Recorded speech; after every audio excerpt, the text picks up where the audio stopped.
ठीक है, आ जाते हैं हम कॉस्ट प्राइस पे। What is cost price? Cost price और सेल प्राइस में क्या डिफरेंस होता है?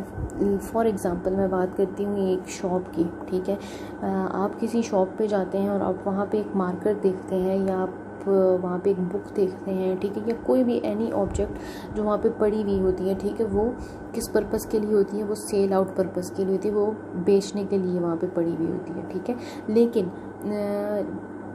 वो जो चीज़, जो ऑब्जेक्ट ख़रीदारी के लिए या बेचने के लिए पड़ी हुई होती है, डेफिनेट सी बात है कि शॉपकीपर ने पहले उसको परचेज़ किया होता है। ठीक है, फिर वो आके उस पर अपना प्रॉफिट मार्जिन सेट करता है। ठीक है, तो वो जो शॉपकीपर ने उस ऑब्जेक्ट को जिस कीमत में ख़रीदा होता है, ठीक है, उस प्राइस को हम क्या कहते हैं? That price is called as cost price, और उसको डिनोट करते हैं CP के साथ। ठीक है, फिर जब उस कॉस्ट प्राइस पर शॉपकीपर एक सर्टेन प्रॉफिट परसेंटेज सेट करता है, ठीक है, तो that price is called as sell price and sell price is denoted by SP। ठीक है, हम यहाँ पे कुछ कंसेप्ट्स डिस्कस कर लेते हैं। मैंने कहा कॉस्ट प्राइस क्या है? कॉस्ट प्राइस बेसिकली एक ओरिजिनल प्राइस होती है, ठीक है, किस चीज़ की? किसी ऑब्जेक्ट की या किसी गुड्स आइटम्स की। ठीक है, और उसको उस प्राइस को कौन ख़रीदता है? बेसिकली कोई शॉपकीपर होता है, ठीक है, या जिसने बिज़नेस करना होता है। ठीक है, बिज़नेस पर्पस के लिए जो चीज़ ख़रीदी जाती है, किसी ऑब्जेक्ट को ख़रीदा जाता है, ठीक है, तो उसकी जो प्राइस होती है that is called as cost price. फिर उस प्राइस पर जब आप एक सर्टेन प्रॉफिट अप्लाई करते हैं, ठीक है, एक सर्टेन अमाउंट आप उस पर अप्लाई करते हैं, तो it becomes it's cell price. ठीक है, इन टर्मिनोलॉजीज से हम क्या डिडक्ट करेंगे? हम प्रॉफिट एंड लॉस इनका जो है वो फाइंड आउट करेंगे। तो देख लेते हैं हम। ठीक है, स्टार्ट ले लेते हैं। फॉर एग्ज़ाम्पल, प्रॉफिट कब होगा? प्रॉफिट कब होगा और लॉस कब होगा? ठीक है, इसी तरह से हम देख लेते हैं कि सेल प्राइस और कॉस्ट प्राइस क्या है। फॉर एग्ज़ाम्पल, एक ऑब्जेक्ट है, कोई चीज़ आप ख़रीदते हैं, ठीक है, और उसकी कॉस्ट प्राइस है 100। ठीक है, आपने एक चीज़ ख़रीदी 100 रुपये की। ठीक है, फिर आप आगे जाके उसी चीज़ को, जो 100 रुपये की चीज़ थी, ठीक है, आप उसको आगे जाके सेल आउट कर देते हैं, लेट सपोज़ 120 रुपीज़ में। ठीक है, तो कॉस्ट प्राइस क्या हुई इसकी? 100 हुई, और सेल प्राइस क्या हुई? 120 होगी। ठीक है, तो अब आपको कितना प्रॉफिट हुआ? प्रॉफिट क्या होगा? आपको 20 रुपीज़ का प्रॉफिट होगा। ठीक है, तो प्रॉफिट का फॉर्मूला हमारे पास किस केस में आएगा? कि जब सेल प्राइस की कीमत ज़्यादा होगी फ्रॉम कॉस्ट प्राइस। ठीक है, यानी कि या आप ऐसे इसको लिख सकते हैं, sell price minus cost price will be called as profit. I am not talking about profit percentage, I am just talking about profit. ठीक है, प्रॉफिट परसेंटेज और प्रॉफिट का फॉर्मूला डिफरेंट है। ठीक है, फॉर एग्ज़ाम्पल, मैं कहती हूँ कि आपने एक चीज़ ख़रीदी 100 रुपये की। ठीक है, और आप वही वाली चीज़ जो है वो आगे जाके सेल आउट करते हैं 80 रुपीज़ इंस्टेड ऑफ 120। ठीक है, आपने ओरिजिनल उसकी प्राइस क्या थी? 100 रुपीज़, आपने आगे जाके उसको सेल आउट कर दिया 80 रुपीज़ में। तो इस केस में आपको क्या होगा? आपको 20 रुपीज़ का लॉस होगा। ठीक है, in second scenario we will encounter loss of 20 rupees. ठीक है, तो हम ये कह सकते हैं कि लॉस आपको कब होगा? जब सेल प्राइस की कीमत is less than cost price. ठीक है, या हम कह सकते हैं कि cost price minus sale price, तो उस वक्त आपको क्या होगा? लॉस होगा। ठीक है, लेकिन लॉस का जो टॉपिक है ये हम फिर किसी क्लास में डिस्कस करेंगे। फ़िलहाल we are talking about profit, sell price and cost price. ठीक है, अब हम देख लेते हैं कि profit, sell price and cost price का आपस में क्या रिलेशनशिप है। इसके लिए हम सर्टन फार्मूलाज यूज़ करेंगे। बुक की तरफ चलते हैं, और आपकी बुक में जो पहला टॉपिक है that is about profit. If the selling price of an article is greater than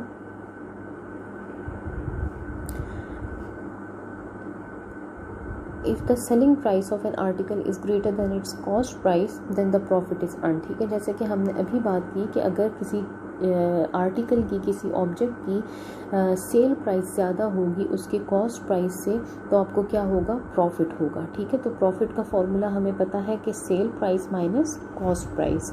ठीक है, और इसका ये इस तरह से भी लिख सकते हैं। इसी तरह से आपने इसमें से सेल प्राइस फाइंड आउट करना हो तो आप इसको इक्वल के एक साइड पे ले जाएंगे और पी को आप दूसरी साइड पर ले आएंगे। Similarly if we have to find out the cost price, तो हम सेम फार्मूला को इंटरचेंजेबल करके उसमें से एक की वैल्यू दूसरे से डिटरमिन कर सकते हैं। ठीक है, प्रॉफिट को डिनोट किया है विद पी।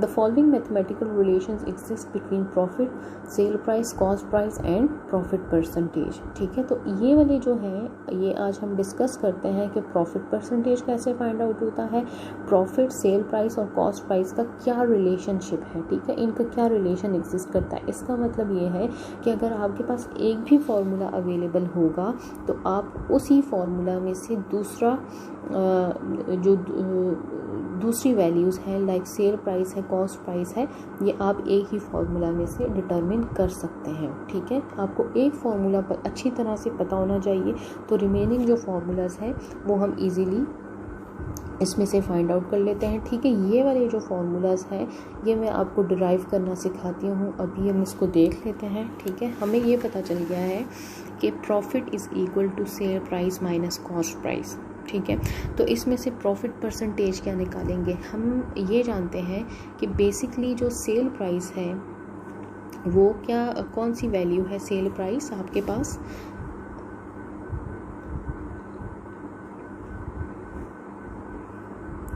चलिए इसको हम कर लेते हैं।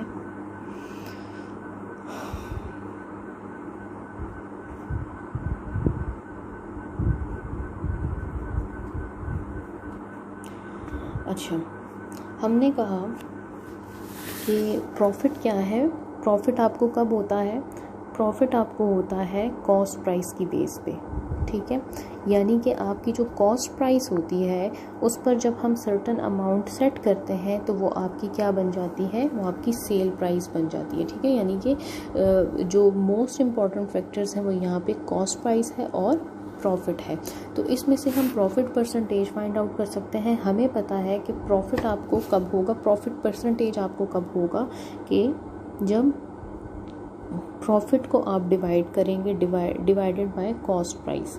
ठीक है, यानी कि अगर आपके पास प्रॉफिट है लेट्स सपोज 20, ठीक है, और डिवाइडेड बाय टोटल प्राइस, ठीक है, प्राइस है उसकी 100, तो आप इसमें से profit percentage easily find out कर सकते हैं। ठीक है, हमने ये कहा कि कॉस्ट प्राइस और profit are important factors in order to determine the sell price. ठीक है, तो हम यहाँ पे दो वैल्यूज़ को कंसिडर करेंगे और फाइंड आउट करेंगे, we will find out profit percentage. तो परसेंटेज का जब हम फाइंड आउट करेंगे तो हम यहाँ पे क्या लगा देंगे, उसको मल्टीप्लाई कर देंगे विथ 100। ठीक है, तो profit divided by cost price multiplied by 100 which is formula of profit percentage.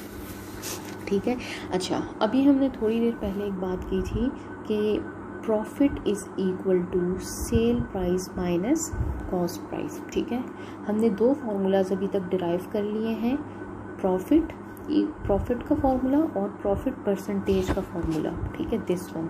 तो प्रॉफिट परसेंटेज का फार्मूला है profit divided by cost price multiplied by 100। अच्छा, यहाँ पर अब आपको एक टर्म नज़र आ रही होगी प्रॉफिट की। ठीक है, तो इस प्रॉफिट की जगह हम क्या पुट कर सकते हैं, we can put this value. ठीक है, दिस इक्वेशन। तो profit is equal to sell price minus cost price divided by remaining values as it is आ जाएंगी मल्टीप्लाइड बाय 100। ठीक है, ये मैं डिराइव क्यों कर रही हूँ, because we have to find out the cost price and sell price of certain object, certain articles. ठीक है, तो ये वाला formula, this formula and this formula are basically same. ठीक है, तो हमारे पास अभी तक हमने कितने फार्मूलाज डिराइव कर लिए, 2 formulas, profit and profit percentage. ठीक है, अब मैं कह रही हूँ I have to find out cost price. How will I find out this cost price formula? cost price के लिए हम क्या करेंगे कि कॉस्ट प्राइस को इक्वेशन के एक साइड पे कर लेंगे, ठीक है, और वहाँ से हम उसकी वैल्यू डिटरमिन कर लेंगे। तो सबसे पहला स्टेप हम ये कर लेते हैं कि हम वैल्यूज़ को की क्रॉस मल्टीप्लिकेशन कर लेते हैं, ठीक है। तो profit percentage as it is आ जाएगा, CP कॉस्ट प्राइस यहाँ पे डिवाइड हो रहा है तो इक्वेशन की दूसरी साइड पर वो मल्टीप्लाई हो जाएगा, इक्वल टू रिमेनिंग वैल्यूज़ आपके पास सेम आ जाएंगी और 100 इन दोनों के साथ मल्टीप्लाई हो रहा है, ठीक है। 100 यहाँ पे मल्टीप्लाई हो रहा है। अच्छा, अब क्या करेंगे, इस स्टेप को मज़ीद एक्सप्लोर करते हैं। Profit percentage multiplied by CP equal to sell price multiplied by 100 minus cost price multiplied by 100, ठीक है। Assume it's 100। अब हमने क्या फाइंड आउट करना है, we have to find out cost price, ठीक है। तो कॉस्ट प्राइस के लिए अब हम क्या करेंगे कि यहाँ पे हम देख सकते हैं कि यहाँ पे हमारे पास कॉस्ट प्राइस की वैल्यू है, तो हमने कॉस्ट प्राइस फाइंड आउट करना है। हम उसको इक्वेशन की एक साइड पे ले जाएंगे, ठीक है, यानी कि इसको दूसरी साइड पे ले आते हैं जहाँ पे कॉस्ट प्राइस ऑलरेडी गिवन है। Profit percentage multiplied by cost price, यहाँ पे कॉस्ट प्राइस माइनस हो रहा है तो यहाँ पे क्या हो जाएगा, यहाँ पे ऐड हो जाएगा, ठीक है। कॉस्ट प्राइस मल्टीप्लाइड बाय 100, ठीक है। और पीछे क्या बच जाएगा, इक्वल के दूसरी साइड पे वैल्यू बच जाएगी सेल प्राइस माइनस 100। अब यहाँ पे हम देख सकते हैं कि कॉस्ट प्राइस दोनों एक्सप्रेशंस में गिवन है, तो दोनों इक्वेशंस में गिवन है, ठीक है। तो यहाँ से हम कॉस्ट प्राइस को कॉमन ले लेते हैं, ठीक है, और रिमेनिंग आपके पास क्या बच जाएगा, प्रॉफिट परसेंटेज प्लस 100, ठीक है। यहाँ से मल्टीप्लाई हट जाएगा क्योंकि ये कॉस्ट प्राइस इसके साथ आपस में मल्टीप्लाई हो रहा है। Remaining equation as it is लिख लेते हैं, सेल प्राइस माइनस 100, ठीक है। अब हमने कॉस्ट प्राइस फाइंड आउट करना है, तो कॉस्ट प्राइस को हम इक्वेशन के एक साइड पे ले जाते हैं, कॉस्ट प्राइस, ठीक है, इक्वल टू यहाँ पे ये मल्टीप्लाई हो रहा है तो ये इक्वेशन की दूसरी साइड पे क्या हो जाएगा, minus sorry this is not minus, ठीक है, दिस इज़ मल्टीप्लाई। ये आप देख सकते हैं कि सेल प्राइस मल्टीप्लाई हुआ था 100 के साथ, ठीक है। इसकी करेक्शन कर लीजिएगा, सेल प्राइस मल्टीप्लाइड बाय 100, ठीक है। सेल प्राइस मैं दोबारा लिख लेती हूँ, सेल प्राइस मल्टीप्लाइड बाय 100 हो जाएगा। और पीछे क्या बच गया था, पीछे वी हैड प्रॉफिट परसेंटेज, यहाँ पे मल्टीप्लाई हो रहा था कॉस्ट प्राइस के साथ, तो दूसरी इक्वेशन की दूसरी साइड पे ये डिवाइड हो जाएगा प्लस 100, ठीक है। आप इसको ऐसे भी लिख सकते हैं, sell price divided by profit percentage plus 100, और इसको आप मल्टीप्लाई कर लें 100 के साथ, तो आपके पास क्या फाइंड आउट हो जाएगी, कॉस्ट प्राइस की वैल्यू फाइंड आउट हो जाएगी, ठीक है। ये आपके पास आ गया कॉस्ट प्राइस का फॉर्मूला। अब आप देख सकते हैं, इसको मैं एक बार फिर बता देती हूँ। हमने सबसे पहला फॉर्मूला डिराइव किया था प्रॉफिट का, प्रॉफिट इज़, ठीक है, ये है आपके पास profit, sell price minus cost price.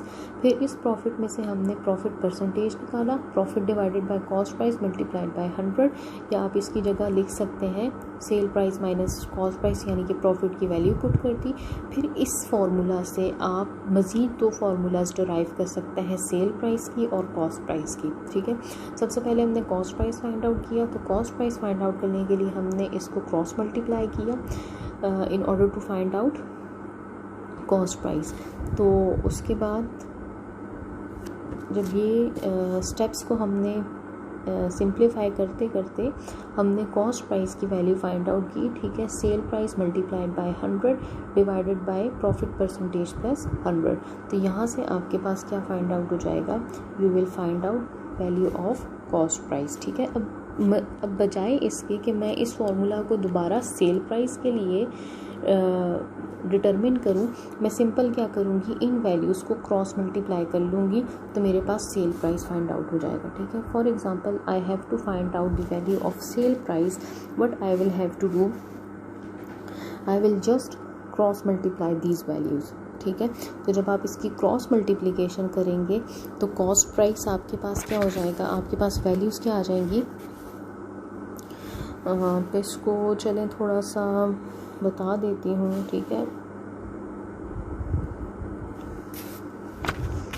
आपके पास जो ऊपर वाले स्टेप्स थे, लेट सपोज मैं यहाँ से स्टार्ट लेती हूँ, ठीक है। तो profit percentage multiplied by cost price plus cost price multiplied by 100 equals to sell price multiplied by 100, ठीक है। ये हमारे पास प्रीवियस एक्सप्रेशन था।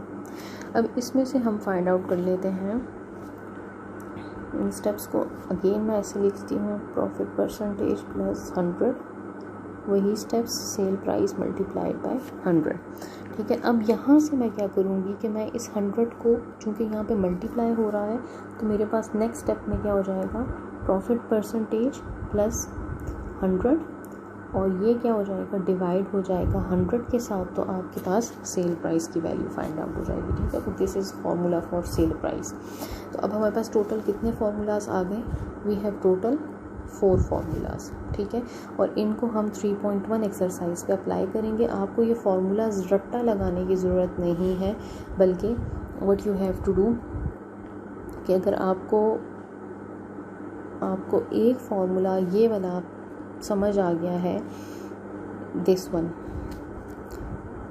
बी फार्मूला, ठीक है। प्रॉफिट परसेंटेज अगर आपको समझ आ गया है तो आप इजीली इसमें से ये वाला, ठीक है, तो आप इसमें से इजीली फाइंड आउट कर सकते हैं cost price and sell price, ठीक है।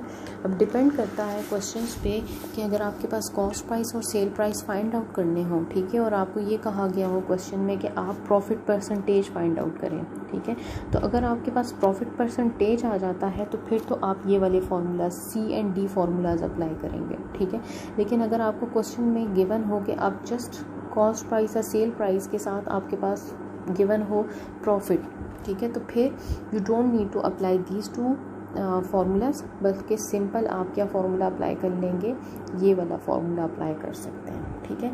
तो एक्सरसाइज 3.1 पे जाते हैं और एक्सरसाइज 3.1 पे हम देख लेते हैं क्वेश्चन नंबर 1, ठीक है। Question number 1 exercise 3.1,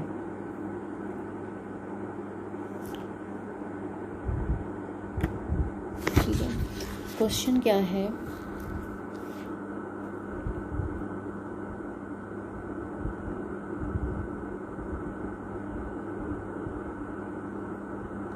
question number 1, find the sale price when cost price is given. What is cost price? It is rupees 950 and profit is given 10%, ठीक है। मैंने अभी आपसे थोड़ी देर पहले बात की थी कि अगर आपके पास आपने सेल प्राइस या कॉस्ट प्राइस में से कोई फाइंड आउट करना हो, लेकिन आप क्वेश्चन में ये देखें कि आपके पास प्रॉफिट, ठीक है, प्रॉफिट है, गिवन प्रॉफिट है, नॉट प्रॉफिट परसेंटेज, तो फिर वो आपको ये प्रीवियस फार्मूलाज अप्लाई करने की ज़रूरत नहीं होगी, ठीक है। जो भी सी एंड डी फार्मूलाज हमने पढ़े थे वो अप्लाई करने की ज़रूरत नहीं होगी, बल्कि आपको सिंपल कौन से फार्मूलाज अप्लाई करने की ज़रूरत होगी, you will have to simply apply profit which is sell price minus cost price, ठीक है। मैं यहाँ पे फार्मूलाज दोबारा लिख लेती हूँ, चारों formulas, profit divided by cost price multiplied by 100। Cost price का फॉर्मूला क्या था, that was sale price divided by profit percentage plus 100 multiplied by 100। इसी तरह से आपके पास सेल प्राइस का फॉर्मूला क्या था, that was cost price multiplied by profit percentage plus 100 divided by 100। ठीक है, तो ये सेल प्राइस का फॉर्मूला आ गया। अब हमें क्या क्वेश्चन में क्या गिवन है, क्वेश्चन नंबर 1 में कह रहे हैं कि आपने सेल प्राइस को फाइंड आउट करना है।